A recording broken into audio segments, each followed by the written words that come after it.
Amém. Meus irmãos, nós temos uma nova tarefa a partir de hoje, com a série intitulada A Jornada Cristã. Eu peço que você, por gentileza, abra a palavra do Senhor em Isaías, lá no Antigo Testamento, profeta Isaías, capítulo 6. Vou pedir a gentileza que você permaneça com a sua Bíblia aberta, para que você possa também compreender a palavra do Senhor nesta noite.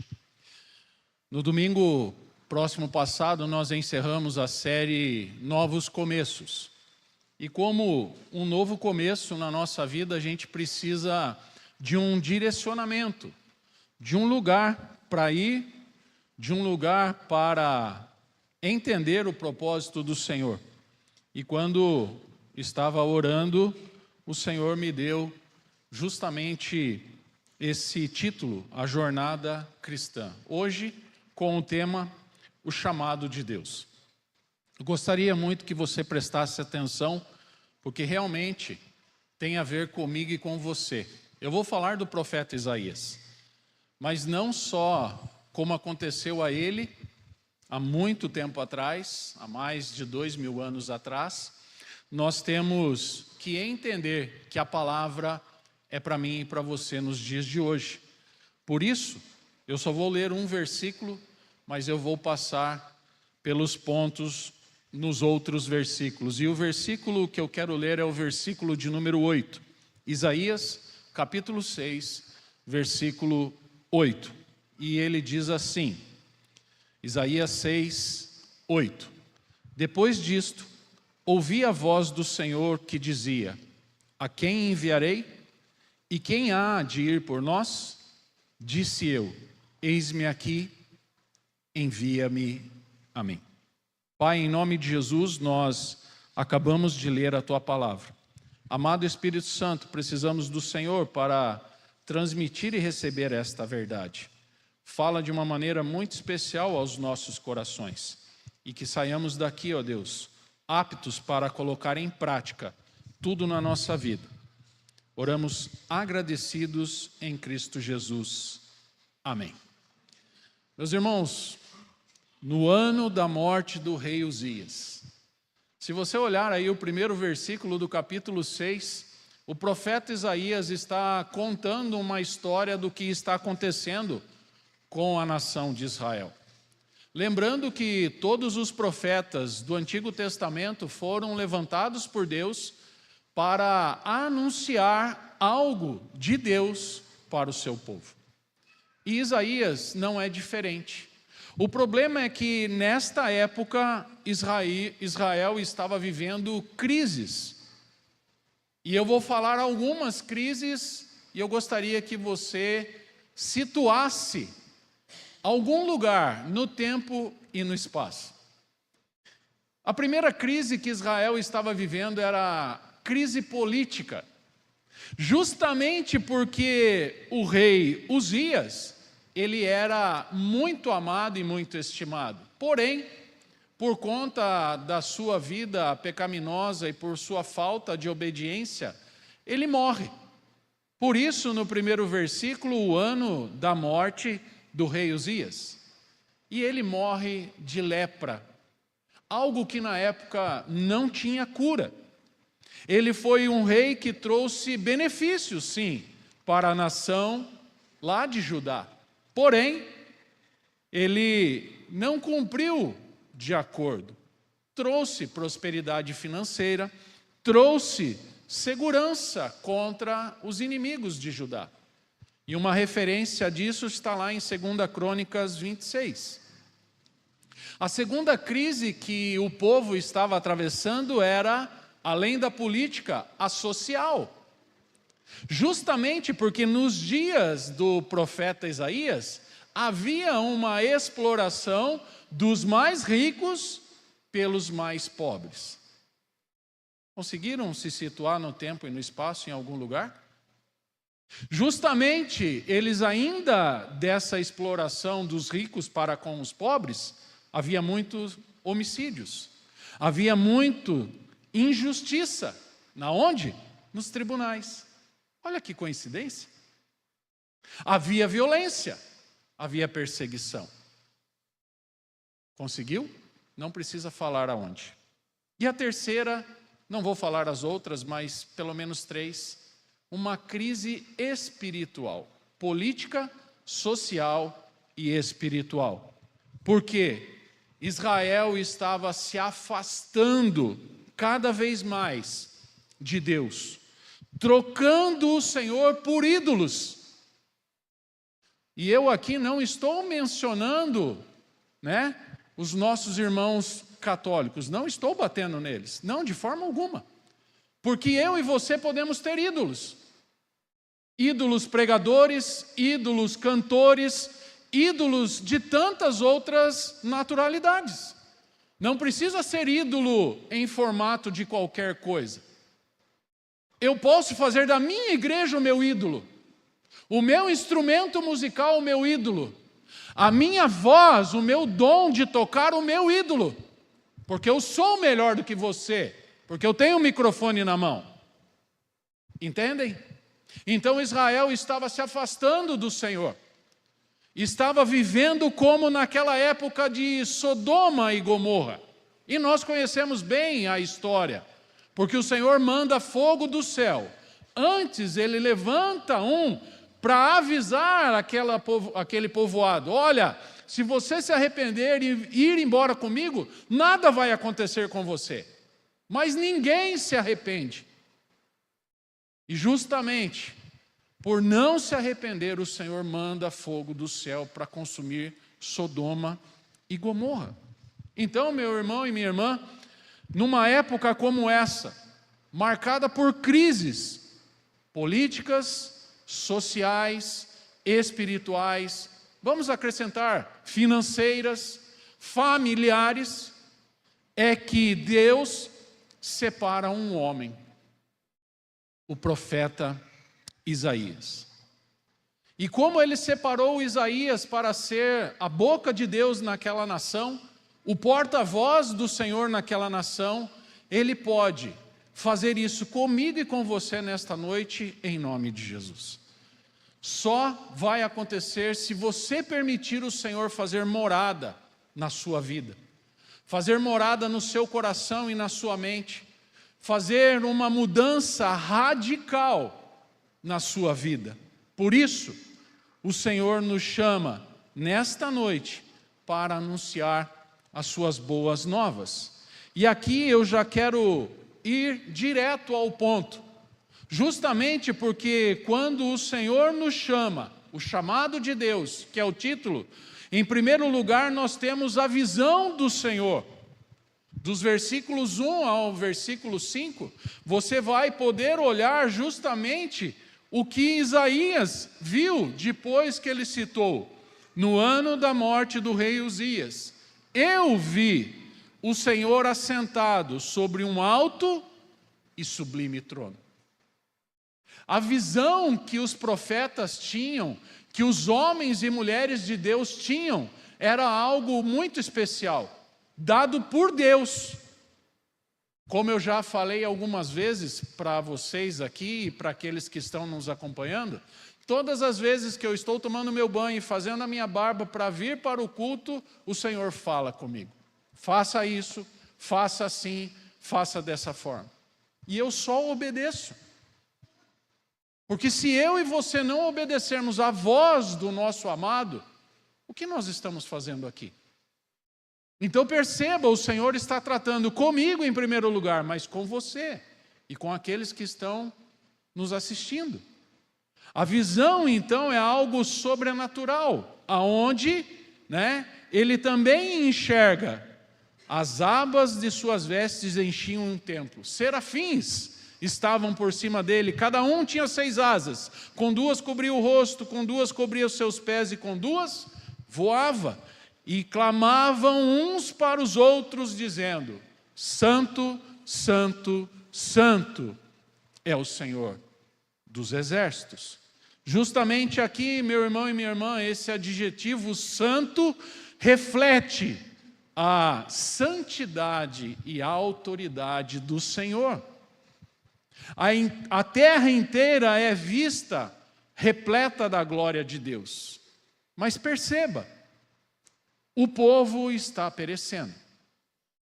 Pessoas estão oprimindo outras. Por isso eu falei para você guardar bem esse detalhe. Alguma relação com o país onde nós estamos vivendo? Quase nenhuma, né? Sem citar isso ou aquilo outro.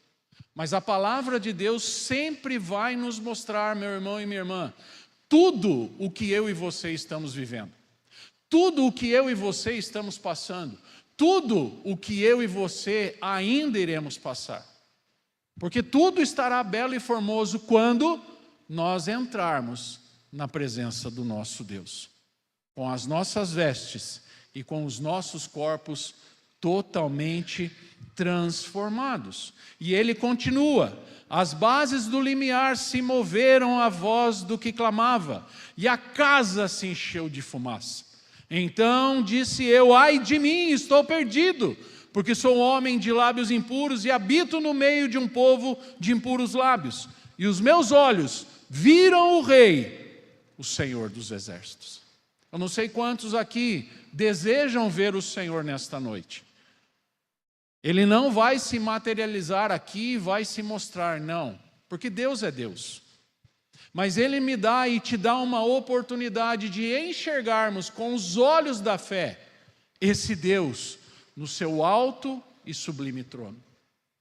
E nós precisamos ainda fazer algo a mais. Vigiar e orar, porque o Senhor está à porta. Pode voltar agora. E se voltar agora, como eu e você estamos? Será que todos nós vamos subir? Ou será que todos nós vamos ficar? Não, ó pastor, eu conheci o meu irmão Euclides ali, que diz que é um dos fundadores da igreja. Ele falou assim: nós fundamos a igreja, porque eu sou o fundador, eu tenho que subir. Quem disse? Não tem regra. A regra é, quando você entrega a sua vida ao Senhor, quando você se arrepende verdadeiramente e o confessa, sendo o seu único e suficiente Salvador, aí você tem garantia.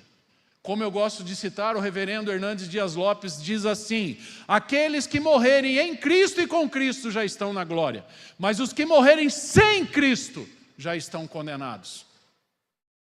Mas não é a família A, a família B, este ou aquele que dá a sentença para você entrar. Não.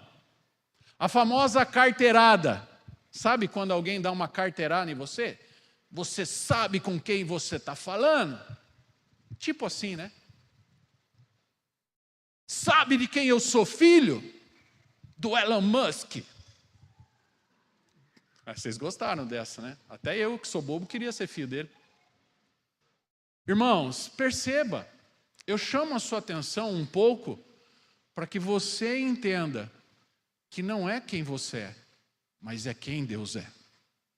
Não é quem você é gerado, família XYZ, mas é quem Jesus é. Porque Ele sim é o merecedor de nós estarmos aqui. Ele sim é o autor e consumador da minha e da sua fé. Ele sim merece receber toda a honra e toda a glória. Nossa aqui e da humanidade inteira. Amém?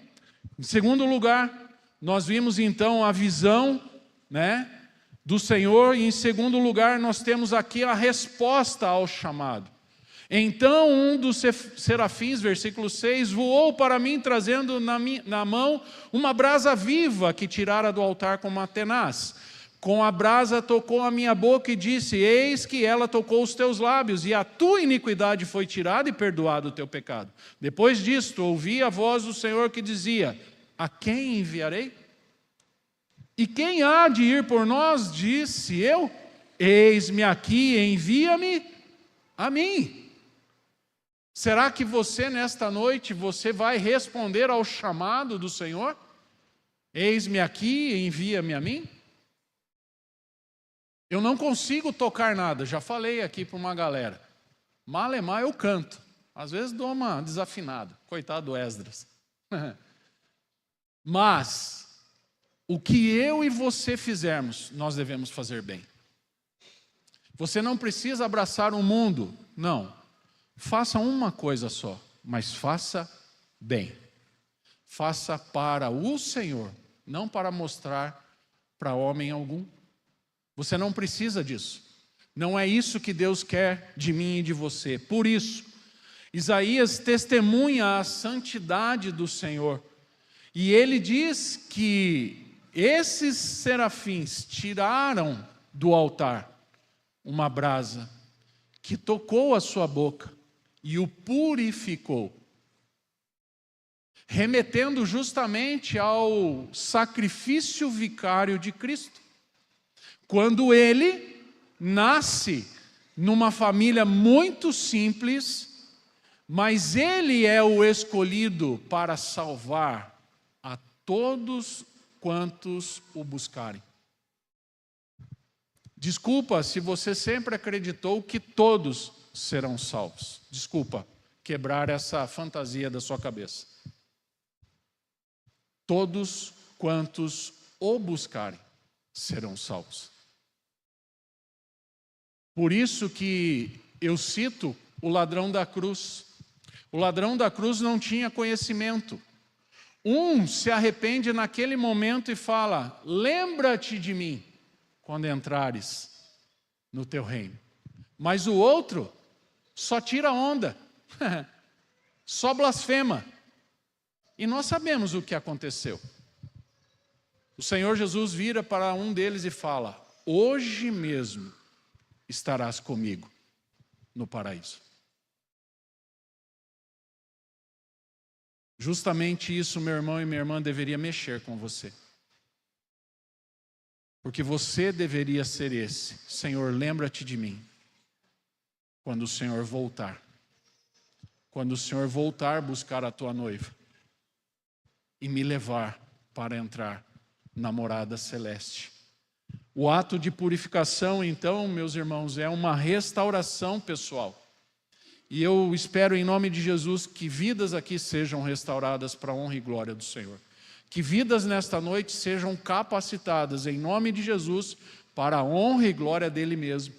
Que vidas sejam tiradas do lamaçal do pecado e trazidas para a sua maravilhosa luz.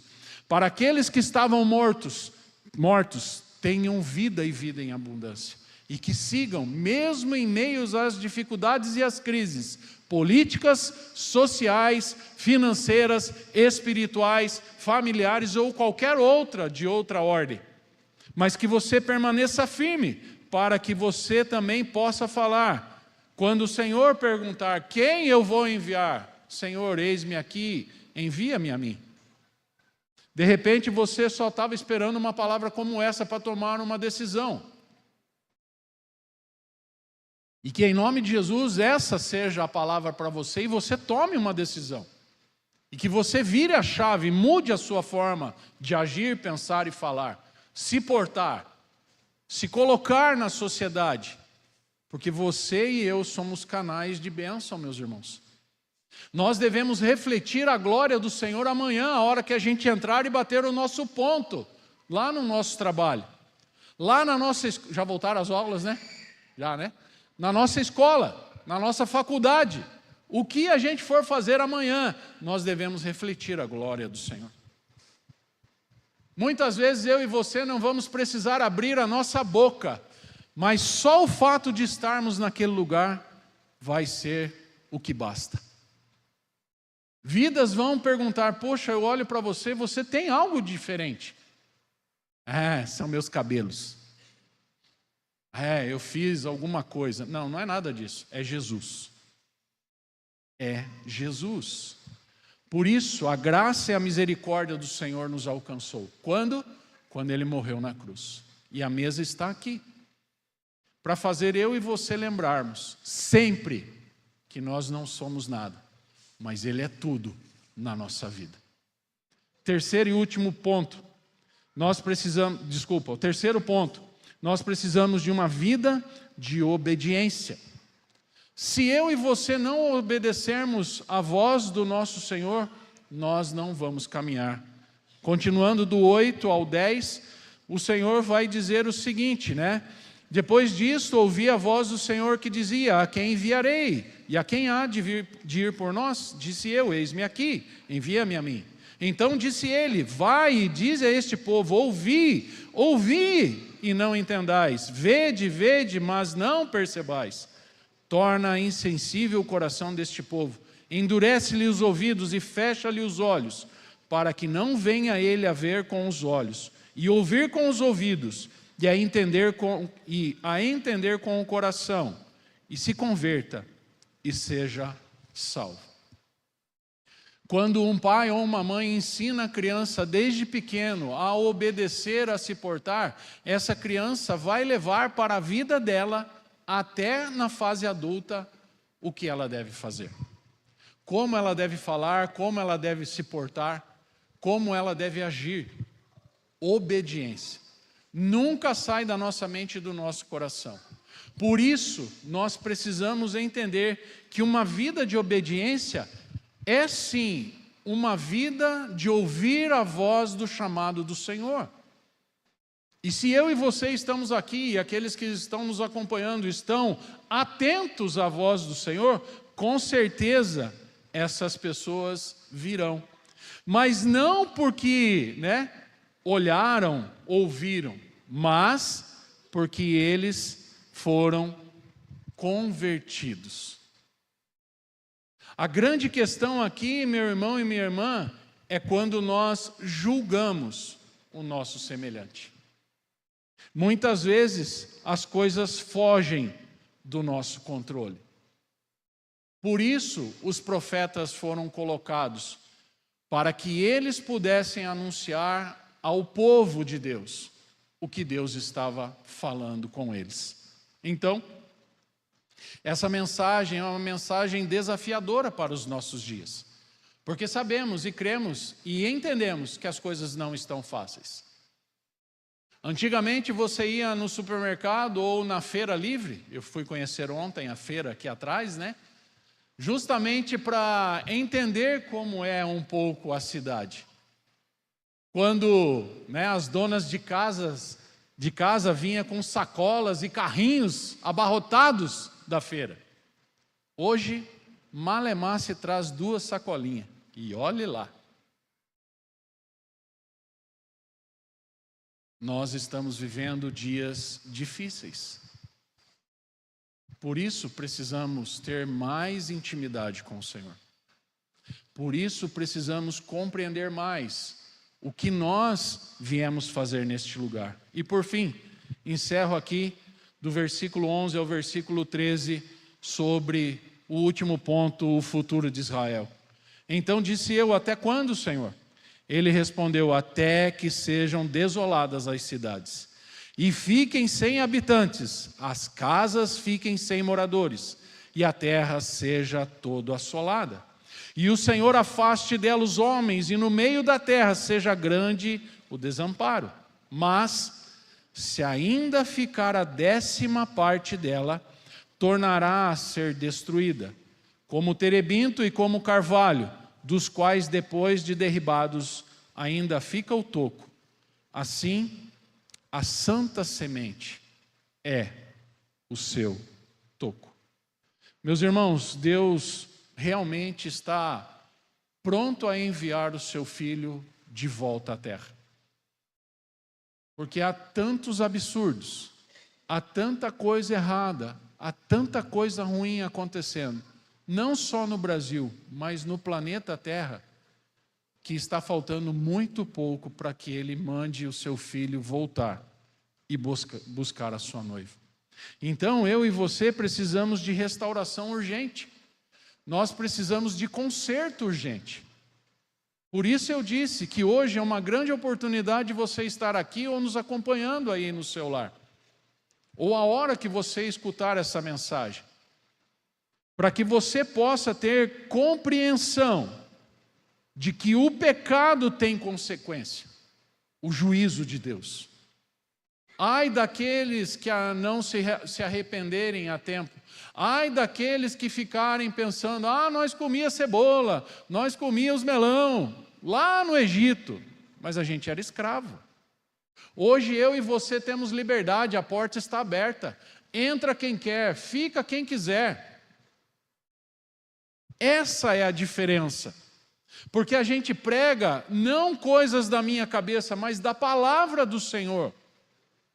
E se você for um pouquinho esperto e pensar com você mesmo, você abraça esse evangelho, porque é tudo para a nossa vida. Você fica e entra de cabeça aqui, porque o Senhor está falando. O Senhor está nos capacitando. O Senhor está nos renovando. Há dias difíceis, há dias desafiadores, há momentos complicados na nossa vida que vamos enfrentar nesta semana. Já enfrentamos tantas coisas na semana passada, que acabou ontem, e uma nova semana se inicia hoje, mas também teremos provações. Mas nunca se esqueça, o Senhor estará conosco. O Senhor está sempre no nosso barco. Não fique dormindo, não fique olhando para o seu vizinho ou para a sua vizinha, não fique olhando a grama do outro, não. Mas faça a sua parte no reino. E aqui eu concluo, dizendo que essa transformação na vida de Isaías também mexeu na vida do povo. E este povo que ouviu essa mensagem de Isaías, eles tiveram, quem quis, tempo de se arrepender. E hoje nós temos essa oportunidade de arrependimento, de entrega, de falar, Senhor, eis-me aqui, envia-me a mim.